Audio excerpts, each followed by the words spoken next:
If you believe the stories, mankind's pride gave rise to the Darkspawn. Countless in number and toxic to all life, Darkspawns search endlessly for an archdemon. When they find one, Darkspawn armies surge up from their corrupt barrows beneath the ground, and a blight begins.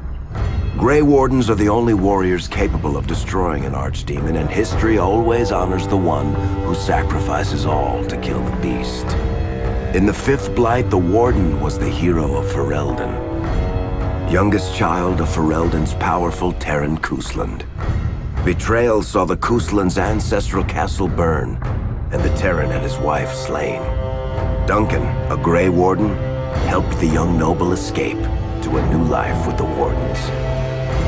The allied Ferelden and Grey Warden forces met in Ostagar, where King Kaelin's armies and a host of Wardens gathered, ready to destroy the Darkspawn. But valor turned to despair as Loghain betrayed his king. Kaelin's forces were slaughtered, and the south was lost. The hero, now a full-fledged Grey Warden, survived with the aid of Flemeth, the mysterious witch of the wilds. Joined by Flemeth's daughter, Morrigan, and a Grey Warden named Alistair, the hero set out to build an army strong enough to abolish the Blight. With the traitorous Loghain now seated on Ferelden's throne, the Warden sought help from the influential Arl Eamon of Redcliffe. However, they arrived in Redcliffe to find the town under siege. As each night, undead rose in waves and assailed the battered village. With the hero's help, the people of Redcliffe stood fast against the undead horde. The Wardens reached Arl Eamon's castle only to find the Arl lying at the edge of death, and his court fallen into madness. To save his father's life, Eamon's young son, Connor, had made a deal with a demon, and quickly fallen victim to its possession. The hero intervened, freeing Connor from possession, and breaking the demon's hold over Redcliffe. But deals with demons are never straightforward. The demon agreed only to save Eamon's life, not restore him to health. Arl Eamon needed a miracle to recover. The hero located an urn containing the sacred ashes of Andraste, which were said to cure any ailment. The urn was protected by ancient traps, tests of will, and a dragon-worshipping cult that wanted to twist the urn's power to its own ends. The urn remained pure, but mysteriously disappeared after the Wardens departed. Only the temple dedicated to it still stands. With a pinch of the ashes, the hero restored the Arl to health. Informed of Loghain's treachery, Eamon swore his political and military support. The circles of Magi are bound by oath to aid the Grey Wardens in times of blight. However, Lake Calenhad's tower could offer little help. One of its mages, Uldred, had become possessed by a pride demon and was twisting other circle mages into abominations.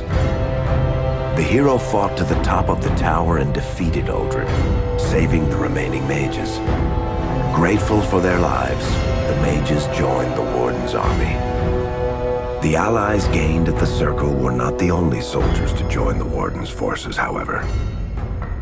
Dalish elves don't usually make alliances, but even deep hatred can be set aside in the face of oblivion. An ancient curse was destroying Ferelden's largest Dalish clans, turning the elves into werewolves. Zathrian, the clan's keeper, claimed that the cure required the heart of the great wolf, Witherfang.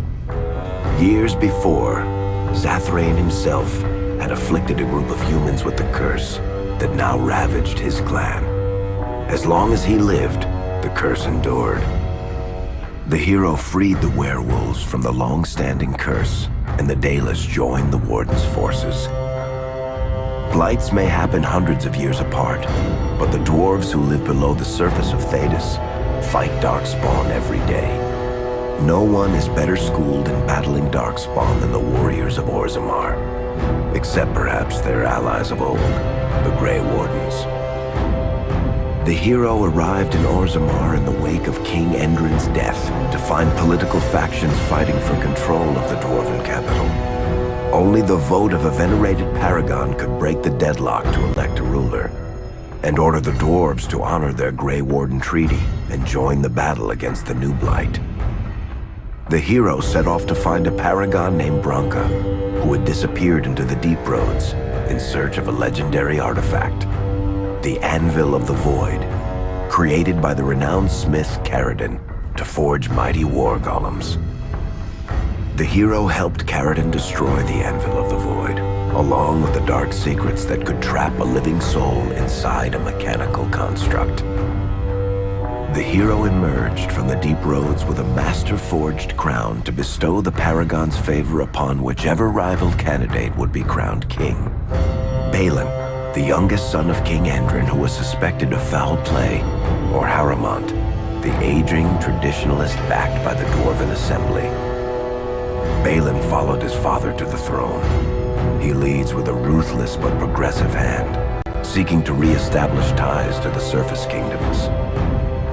With Dwarden's strength now bolstering the Warden's army, the hero had to deal with Loghain so Ferelden could stand unified against the Darkspawn before the Blight swallowed the world.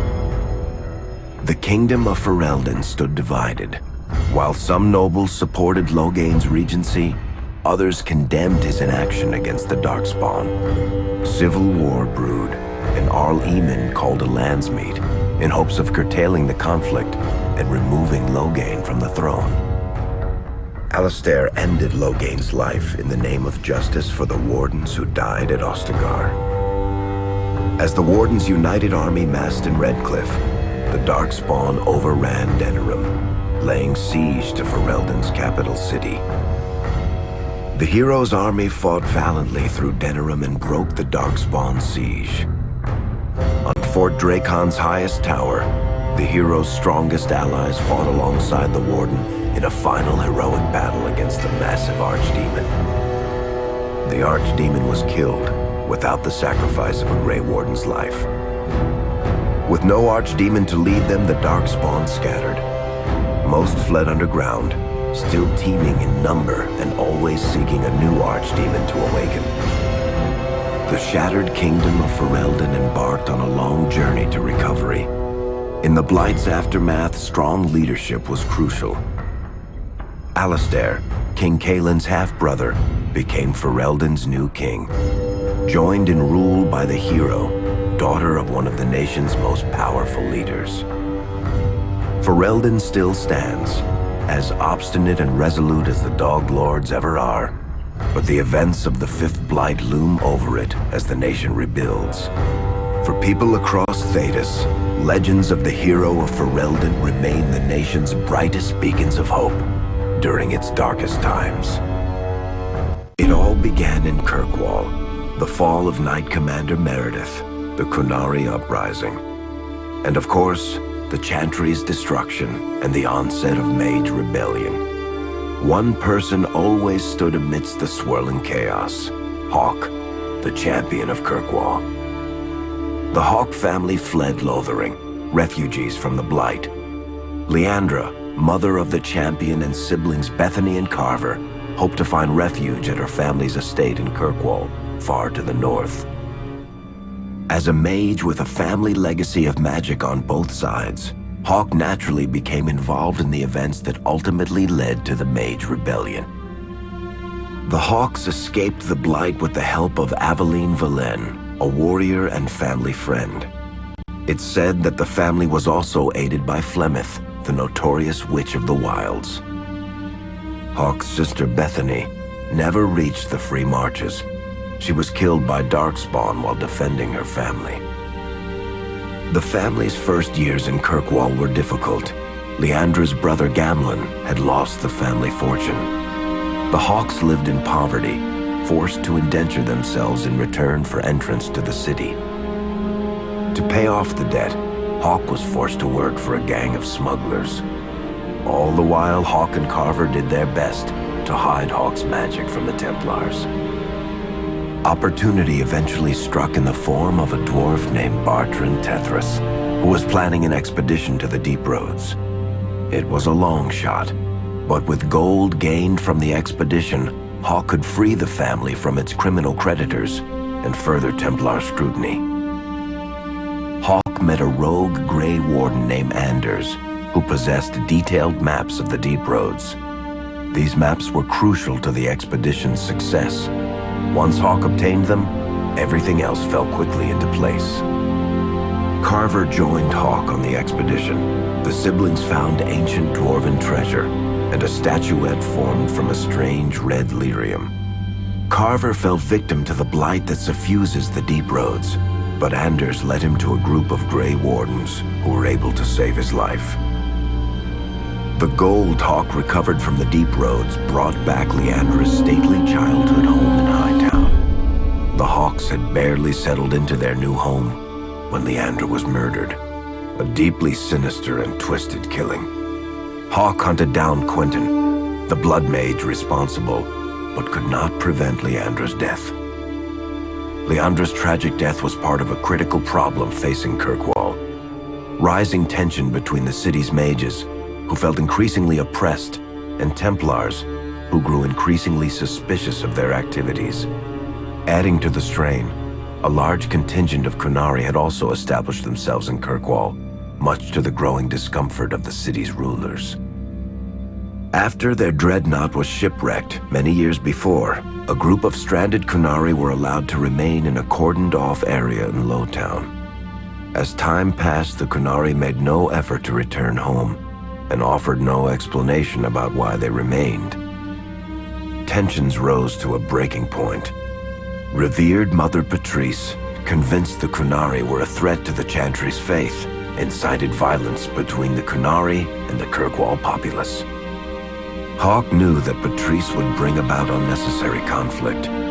Though the champion tried to stop her, Patrice orchestrated the murder of Seamus Dumar, a Viscount's son and a recent convert to the Qun. When her crime was discovered, a Qunari assassin killed her.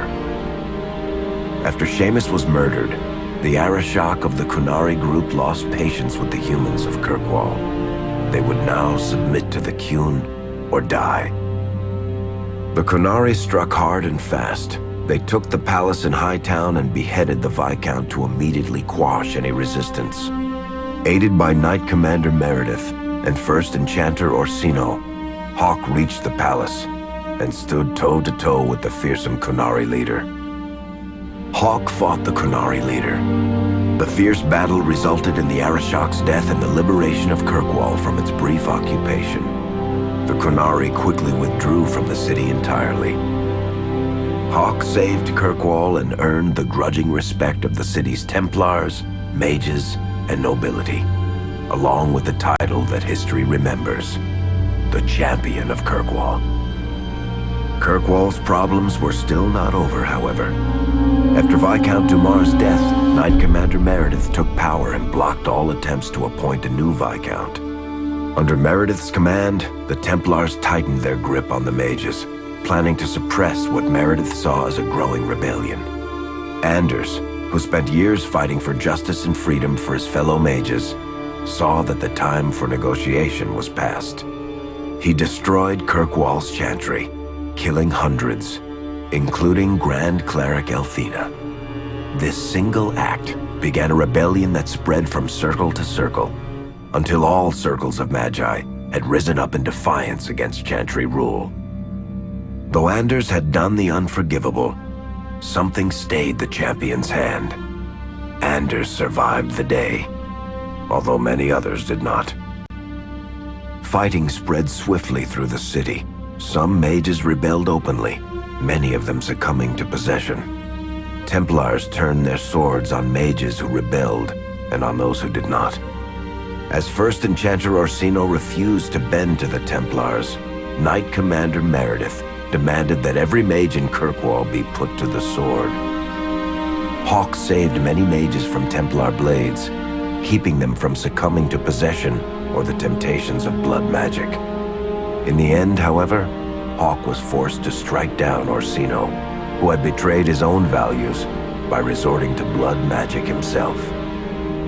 The battle proved one thing: Knight Commander Meredith had gone mad. Hawke saw the truth of it when Meredith unsheathed her sword, and the red lyrium idol from the deep roads was embedded within it. The blade fueled her hatred and paranoia, as it had for months. After a horrific battle, the red lyrium of the Knight Commander's sword consumed her as she died. Meredith became a statue, her face a frozen mask of horror. Little is known of the champion since that final battle. However, Hawke's story lives on in legend and song. Memories of the indelible changes the champion of Kirkwall brought to the face of Thedas.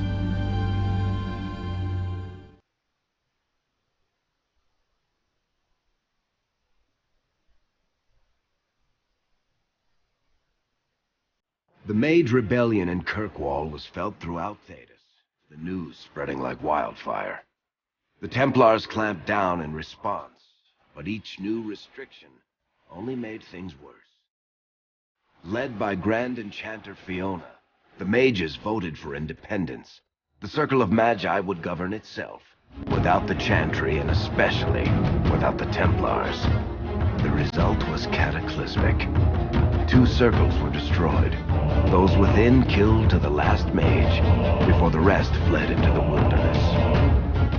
Perhaps the mighty empire of Orlais could have intervened in the war before it began, but that was not to be. Grand Duke Espard began a deadly civil war against Empress Celine, vying for the Orlesian throne. The mages were offered safe haven in neighboring Ferelden, but the Templars followed, and so their battle spread across all of Thedas. As head of the Chantry, Divine Justinia ordered the Templars to stand down. They refused, declaring their own independence. Thus, the war began in earnest. Templars hunting mages, mages fighting Templars. Their clashes wreaked untold destruction. All sense of order was falling to pieces. Divine Justinia made one final desperate bid to end the war. She approached the leaders of both sides and convinced them to come to a conclave held on neutral ground. With the Chantry to mediate, mages and Templars will talk for the first time since this all began. It is our last, and perhaps our only.